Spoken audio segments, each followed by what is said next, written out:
Hello विद्यार्थी मित्रों, आपका ये वीडियो में बहुत बहुत स्वागत है।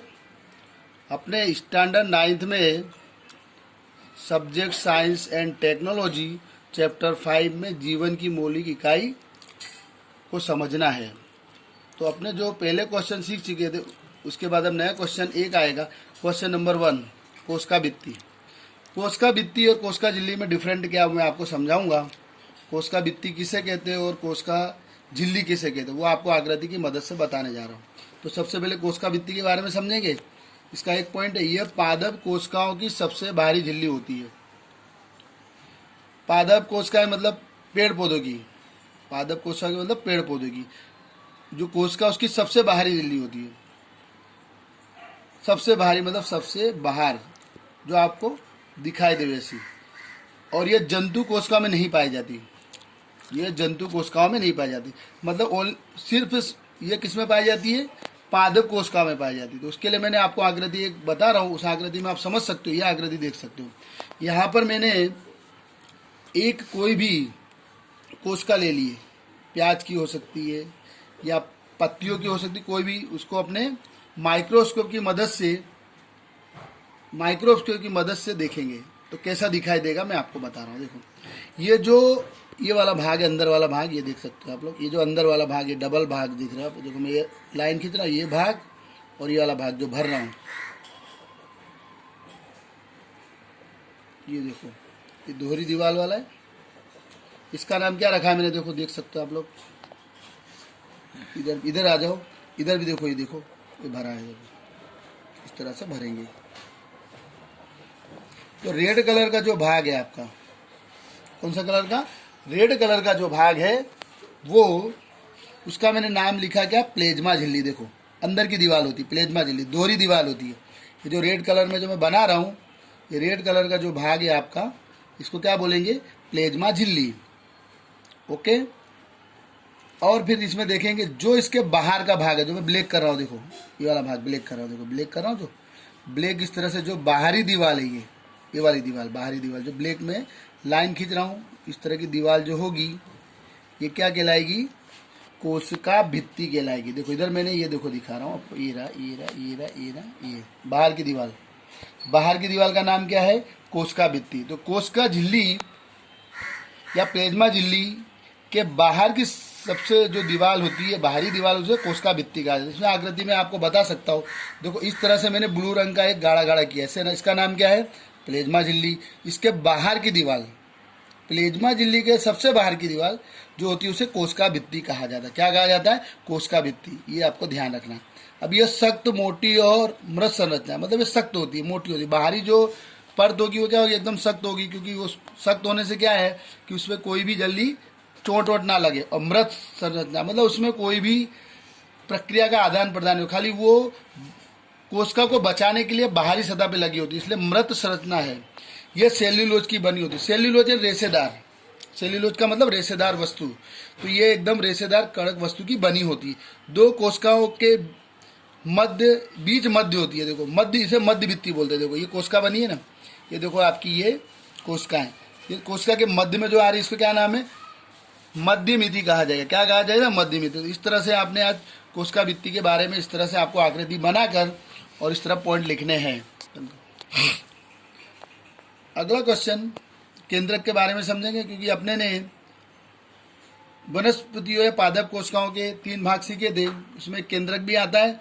केंद्रक के लिए देखो मैंने आकृति बनाई, ये भाग जो होता है केंद्रक होता है, आप देख सकते हो। ये जो गाढ़ा बिंदु है ना, मैंने बोला था कोशिका के बीचों बीच जो गाढ़ा बिंदु होता है, मैंने गाढ़ा बिंदु देखो मैं आपको बना के दिखा रहा हूँ।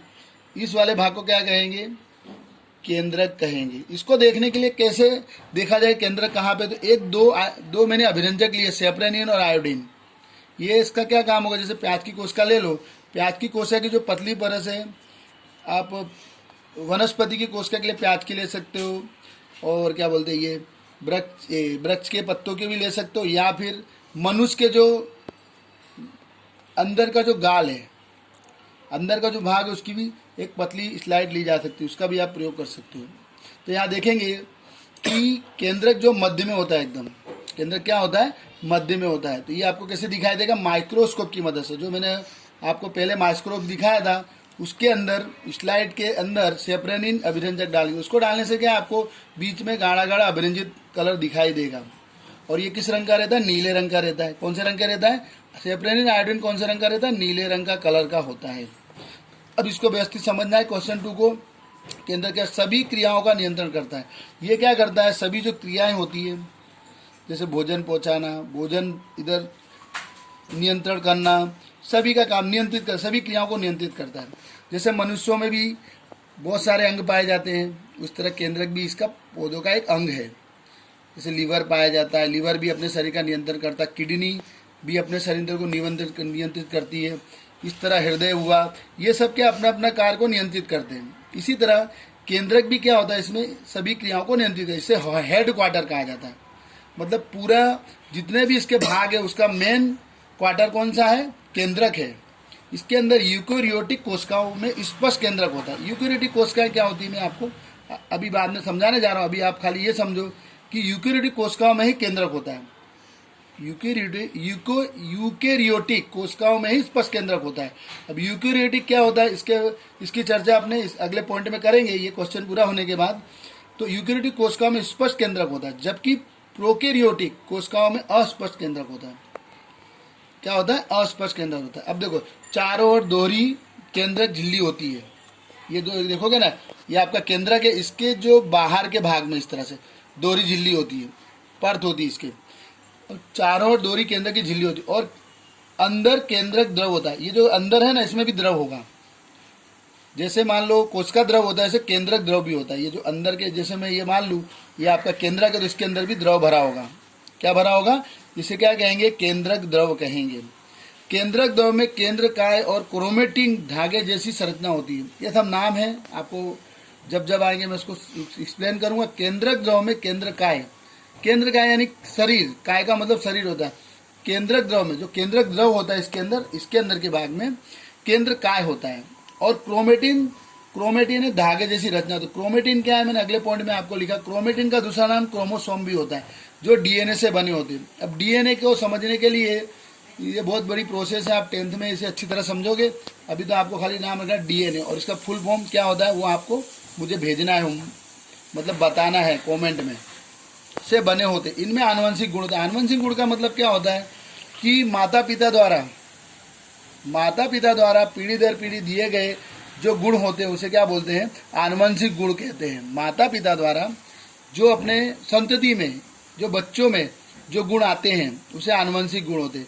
जैसे मान लो किसी के माता पिता, मतलब उसका रंग का आनुवंशिक हो सकता है, या फिर बालों का हो सकता है। बाल जैसे हो तो ऐसे माँ बाप के बाल हो तो बच्चों के हो सकते हैं। आंखें हो सकती है, मतलब उनकी लंबाई चौड़ाई और वगैरह सब कुछ, इसे आनुवंशिक गुण कहा जाता है। चलो विद्यार्थी मित्रों, अब अपने केंद्रक के बाद क्वेश्चन नंबर 3 कोशिकाओं के प्रकार के बारे में। उसमें मैंने 2 नाम लिए थे, प्रोकैरियोटिक कोशिकाएं और यूकेरियोटिक कोशिकाएं। 2 के बारे में मैंने आपको नाम लिया था, तो उसके बारे में अभी व्यवस्थित समझेंगे।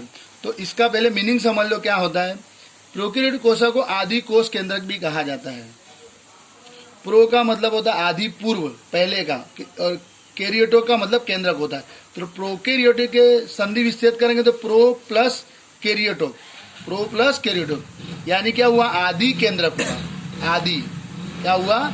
आदि केंद्रक हुआ, आदि कोश केंद्रक। देखो प्रो का मतलब क्या हुआ? आदि, और कैरियोट का मतलब केंद्रक हुआ। इसका मतलब पूरा नाम हुआ आदि कोश केंद्रक। आदि कोश का मतलब प्रोकैरियो होता है, मतलब आदि यानी पूर्व का, और कैरियोटक का मतलब केंद्रक होता है। तो ये दोनों नाम को मिलाएंगे तो क्या होगा? प्रोकैरियोटक यानी आदि कोश केंद्र। इनको मिलाएंगे तो इसका नाम क्या होगा? प्रोकैरियोटक, और इसको मिलाएंगे तो आदि कोश केंद्र। तो इस तरह इसका नाम याद रखेंगे। इसके बारे में समझना है कि ये कोशिकाओं का आकार बहुत बड़ा होता है। इसकी कोशिकाएं बहुत बड़ी होती है, इसकी कोशिकाएं बहुत बड़ी होती है। अब देखेंगे दूसरा पॉइंट, आकार में बड़ी होती है। कोशिका का केंद्रीय भाग न्यूक्लियर झिल्ली से नहीं ढका होता है। कोशिका जो केंद्रीय भाग होता है, जो केंद्रक होता है, उसकी जो झिल्ली होता है वो झिल्ली से नहीं ढका होता, खुला, अर्थात केंद्रक उपस्थित नहीं होता है। प्रोकैरियोटिक कोशिकाओं में क्या होता है कि जो केंद्रक होता है उपस्थित, केंद्रक ही नहीं दिखता। जैसे बैक्टीरिया क्या है? उसके अंदर केंद्रक नहीं दिखाई देता है। बैक्टीरिया में उसका केंद्रक नहीं दिखाई देता है। तो आपको ध्यान रखना है कि प्रोकैरियोटिक कोशिकाओं में आपको क्या लिखना है। सबसे पहले तो इसका मीनिंग क्या होता है प्रोकैरियोटिक का, फिर ये आकार में कैसी होती है, इसका केंद्रीय भाग जगह किससे होता है नहीं होता है, और केंद्रक उपस्थित होता नहीं है। अब इसके बाद इसका दूसरा टॉपिक यूकेरियोटिक कोशिका है। इसका नाम है सुकोष केंद्रीय, इसका मतलब केंद्र के सहित। सुकोष केंद्र मतलब केंद्र के सहित। जैसे इधर मैंने लिखा था कि इसका आकार बहुत छोटा होता है, इसका आकार बहुत बड़ा होता है, इसका ऑपोजिट होता है। फिर ये क्या लिखा है कि कोशिका झिल्ली को न्यूक्लियर झिल्ली से नहीं ढका होता है। इधर क्या लिखा है, केंद्रीय भाग न्यूक्लियर झिल्ली से ढका, देख सकते हो उसका अपोजिट ही है। इसके बाद अपने देखेंगे केंद्रक उपस्थित होता है, इसमें लिखा केंद्रक उपस्थित नहीं होता है, इसमें लिखा है केंद्रक उपस्थित होता है। इसके उदाहरण अमीबा, पादप कोशिकाएं पड़ी, सभी पेड़ पौधों के में यूकेरियोटिक कोशिकाएं पाई जाती है। जंतु कोशिकाएं यानी मैं, आप सब, मानव जो भी छोटे से बड़ा जीव है, चींटी, हाथी जो भी है, वो सब क्या है पादप कोशिकाओं में आती है। तो उसमें सभी में प्रोकैरियोटिक कोशिकाएं पाई जाती है। लेकिन एक बैक्टीरिया ऐसा है जिसमें प्रोकैरियोटिक कोशिकाएं मिलती हैं। तो अभी अगले टॉपिक पे आएंगे अपने। क्वेश्चन नंबर 4, कोशिका द्रव्य। कोशिका द्रव में 2 भाग आएंगे आपके। जैसे मैं तीसरा भाग कोशिका द्रव आएगा, तो इसका पहला सिस्टोल, इसका है सिस्टोल का मतलब है तो यह जलीय द्रव होता है, एक प्रकार का प्रवाही जो होता है उसे सिस्टोल कहते हैं। और ये किससे बनता है, प्रोटीन से बनता है। अब प्रोटीन इसको कहाँ से मिलेगी, प्रोटीन इसको कहाँ से मिलेगी, तो मनुष्यों को प्रोटीन तो खाने पीने से मिलेगी। और पेड़ पौधों को क्या होगा, नीचे जो जड़ें होती है उसमें एक बैक्टीरिया होता है, मूल गंडिका होती बोलते हैं। मूल गंडिका में जो गांठें होती है उसमें से प्रोटीन इन्हें प्राप्त होता रहता है। तो जिस भी मूंग हुई, इस तरह जो सोयाबीन, इसमें से हमें प्रोटीन ज़्यादा मात्रा में, तो इसके अंदर जो जड़ों में क्या है प्रोटीन मिलता रहता है, जड़ से प्रोटीन पहुंचता रहता है। तो इस तरह से प्रोटीन से बने होते हैं। इसका कोशिका अंग, दूसरा भाग कोशिका, कोशिका द्रव का कोशिका अंग, ये कोशिकाओं के अंग होते हैं। कोशिका अंग जैसे अपने में बहुत सारे अंग पाए जाते हैं, मनुष्यों में जैसे कैसे कैसे अंग पाए जाते हैं, किडनी पाई जाती है, लिवर पाया जाता है, हृदय पाया जाता है, अपने में ये अंग पाए जाते हैं, बराबर है। मूल अंग यही है आपके, लिवर, किडनी, हृदय, बराबर है। इस तरह से और भी अंग है आपके, जो मस्तिष्क हुआ है, बहुत सारे अंग हैं। फिर आपका हड्डियां हुई, ये सब अंग है। तो ये सब मिलकर क्या करते हैं, अपने शरीर को चलाते हैं, मतलब अपने में कार्य करते हैं। तो इसी तरह कोशिकाओं के भी अंग होते हैं जो कोशिका के विभिन्न कार्य करते हैं। उनको चलाने के लिए कौन कौन से अंग होते हैं, उनके नाम अपने देखेंगे। वो नाम मैं आपको बता रहा हूँ। ये नाम आपको समझाने के, नाम लिखने के बाद जो इसके बाद का जो लेक्चर लूँगा उसके अंदर सबको बारी बारी से समझाऊंगा। अभी हाल में खाली नाम समझना है आपको। तो पहला नाम है अंतःद्रवी जालिका, पहला नाम है अंतःद्रवी जालिका, देख सकते हो आप। तो इसमें अंतःद्रवी जालिका पाई जाती है। ये यानी पादप कोशिकाओं के लिए, पेड़ पौधों के लिए। दूसरे में गोल्जी उपकरण, कौन सा उपकरण, गोल्जी। ये नाम आपके लिए नए हैं, लेकिन आप अभी इसे जब मैं व्यवस्थित इसको आकृति बना के आगे के लेक्चर में समझाऊंगा तो आपको समझ आ जाएगा गोल्जी उपकरण क्या। इसके बाद लाइसोजोम, लाइसोजोम तीसरा नाम है। चौथा नाम माइटोकॉन्ड्रिया, माइटोकॉन्ड्रिया, क्या बोलेंगे, माइटोकॉन्ड्रिया, ये भी एक अंग है इसका। इसके बाद है प्लेस्टिड, इसके बाद प्लेस्टिड, इसके बाद अंत में आएगा रसदानी। तो इस प्रकार आपने कोशिका द्रव के 2 भाग देखे, सिस्टोल और कोशिका अंग, उसके अंगों के बारे में आपने देखा। अब इसको मैं व्यवस्थित आपको अगले लेक्चर में समझाऊंगा। सभी ने मेरा वीडियो ध्यान से सुना है, थैंक यू वेरी मच।